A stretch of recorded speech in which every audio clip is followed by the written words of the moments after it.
pelikulang Thy Womb ni superstar Nora Honor sasabak sa prestihiyosong Venice International Film Festival. Ipapalabas din doon ang high-definition version ng Pinoy classic film na Himala. Makichika kay Nelson Canlas.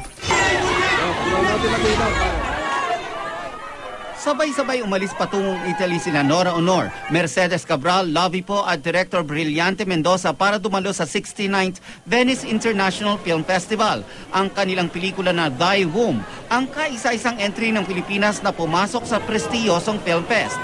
Ang Thy Womb ay tungkol sa buhay ng isang kumadronang Badjao. Makikita raw sa pelikula ang ganda ng Pilipinas at ang ugali ng mga Pilipino.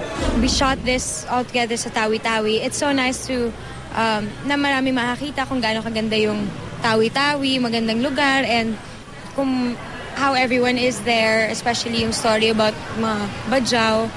Masarap kasi dahil it's something about Filipinos din. So it's nice to represent, to show everyone.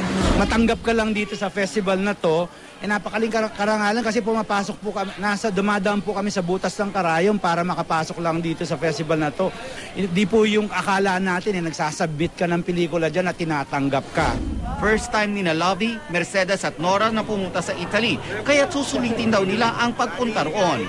Nakakabahan na sobrang excited talaga kasi first time ko rin makasama sa kanila. First time ko mapupunta ng Venice, first time ko may experience ang Venice Film Festival. So, sobrang excited talaga.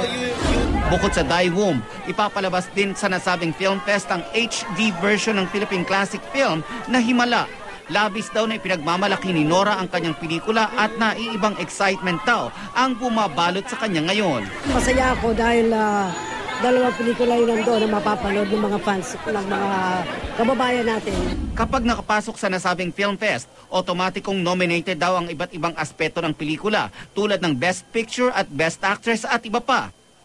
Umaasa daw ang Philippine delegation natin na makakasungkit sila ng parangal sa Venice International Film Festival. Nelson Canlas, updated sa Showbiz Happenings.